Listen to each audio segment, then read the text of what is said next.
విశాఖ జిల్లా కేంద్ర సహకార బ్యాంకులో కోట్లలో అవినీతి అక్రమాలు జరిగాయని ఫిర్యాదులు అందినా చర్యలు చేపట్టకపోవడం తీవ్ర దుమారం రేపుతుంది. నిధుల దుర్వినియోగం, పదోన్నతులకు తీసుకున్న లంచాలపై సిబి, సిఐడి విజిలెన్స్ విచారణ జరపాల్సిందిగా జనసేన కార్పొరేటర్ పీతల మూర్తి యాదవ్ ఆప్కాబ్కు ఫిర్యాదు చేయడం తెలిసిందే.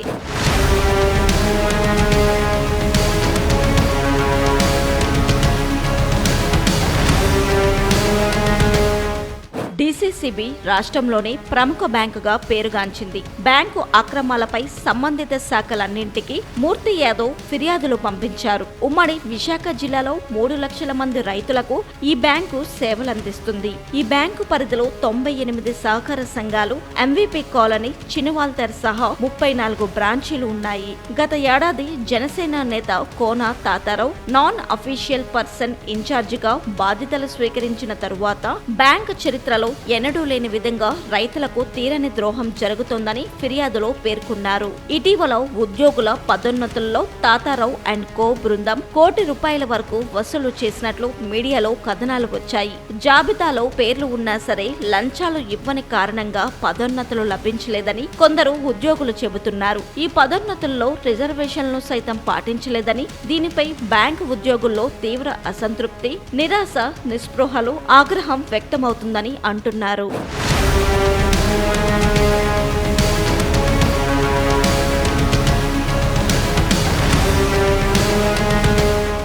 పర్సన్ ఇన్ఛార్జ్ అయిన కోన తాతారావు తన కుమారుడు, బావమర్దితో భారీగా వసూలు చేస్తున్నట్లు మూర్తి పంపిన ఫిర్యాదులో పేర్కొన్నారు. గతంలో ఈ బ్యాంకుకు జిల్లా joint collector Mayur Ashok person ఇన్ఛార్జిగా వ్యవహరించారు. ఆ కాలంలో ఆయన ఖర్చు కేవలం ₹3,000 మాత్రమే. కేవలం 8 నెలల క్రితం పర్సన్ ఇన్ఛార్జిగా బాధ్యతలు స్వీకరించిన కోన తాతారావు ₹30 లక్షలకు పైగా బ్యాంకు నిధులను పెద్ద ఎత్తున దుర్వినియోగం చేశారని మూర్తి యాదవ్ ఆరోపించారు. కారు, డీజిల్ పేరిట లక్షల్లో బిల్లులు తీసుకుంటున్నారని, విశాఖలోని గాజువాక వాసి అయిన ఆయన క్యాంప్ ఆఫీస్ పేరిట ₹3 లక్షల ఫర్నిచర్ కోసం తీసుకోవడం చర్చనీయాంశమైంది. ఇక్కడ ఉన్న కంప్యూటర్లు, ల్యాప్టాప్ వాడకుండా ₹1,80,000 డెస్క్టాప్, ₹80,000 కొత్త ల్యాప్టాప్లను నిబంధనలకు విరుద్ధంగా బ్యాంకు నిధుల నుంచి కొనిపించడం, నిధులను దుబారా చేయడం అనే చెప్పాలి.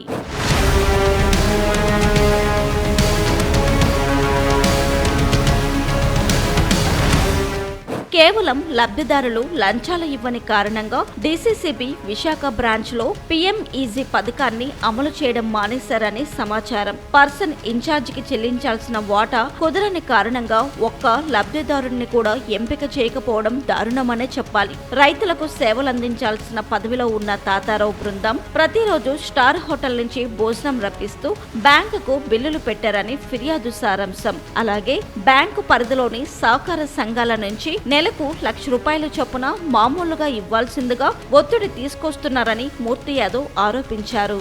నిబంధనలకు విరుద్ధంగా తనకు, తన బినామీలకు కోట్ల రూపాయల్లో రుణాల కోసం తాతారావు అధికారులపై ఒత్తిడి తీసుకువస్తున్నారని ఆయన తన ఫిర్యాదులో పేర్కొన్నారు. అవినీతి పరుడైన చైర్పర్సన్ ను తక్షణమే ఆ పదవి నుంచి తప్పించాలని మూర్తి యాదవ్ డిమాండ్ చేయడం హాట్ టాపిక్ గా మారింది. జనసేన అధ్యక్షుడు పవన్ కళ్యాణ్ ఈ ఉదాంతం మీద ఎలా స్పందిస్తారో చూడాలి. మరి ఆంధ్రప్రదేశ్ రాష్ట్రంలో సహకార సంఘంలో ముఖ్యమైన బ్యాంకుల్లో జిల్లా కేంద్ర సహకార బ్యాంకు ఒకటి. అలాంటి ఈ బ్యాంకులో అవినీతి అక్రమాలు జరుగుతున్నాయని అంటూ జనసేనకు చెందిన మాజీ కార్పొరేటర్ పీతల మూర్తి యాదవ్ ఆప్కాబ్కి ఫిర్యాదు చేయడం సంచలనం సృష్టించింది. జనసేన పార్టీలో ప్రకంపనలు సృష్టించింది. ఎందుకంటే ఈ బ్యాంకు చైర్పర్సన్ గా, పర్సన్ ఇన్ఛార్జ్ గా కోన తాతారావు వ్యవహరిస్తున్న సంగతి తెలిసిందే. ఇదే జనసేన పార్టీకి చెందిన మాజీ కార్పొరేటర్ పీతల మూర్తి యాదవ్ ఈ బ్యాంకులో తాతారావు హయాంలో అవినీతి అక్రమాలు జరుగుతున్నాయని, పదోన్నతులకు లంచాలు తీసుకున్నారని, అలాగే డబ్బులు ఇవ్వని కారణంగా పీఎంఈజీ పథకం రుణాలు కూడా ఇవ్వడం లేదని ఉద్యోగులు తీవ్ర అసంతృప్తితో ఉన్నారని ఫిర్యాదుల మీద ఫిర్యాదులు పేర్కొంటూ జనసేన మాజీ కార్పొరేటర్ పీతల మూర్తి యాదవ్ ఫిర్యాదు చేశారు. అయితే గత ఏడాది నవంబర్లో ఫిర్యాదు చేసిన ఇప్పటివరకు ఎలాంటి విచారణ చేపట్టకపోవడం పలు అనుమానాలు తావిస్తోంది. అయితే ఈ బ్యాంకు సీఈఓ వర్మతో మాట్లాడితే మనకి ఆయన చెప్పింది ఏంటంటే ఆప్కాబ్ అడిగిన వివరాలు అన్నీ ఇచ్చామని, ప్రస్తుతం ఎలాంటి విచారణ జరగట్లేదని చెప్పారు. అలాగే కోన తాతారావు వాయిస్ కోసం సంప్రదించగా ఆయన అందుబాటులో లేరు. కెమెరామెన్ సూర్యతో శ్రీనివాస్, VB7 టీవీ, విశాఖపట్నం.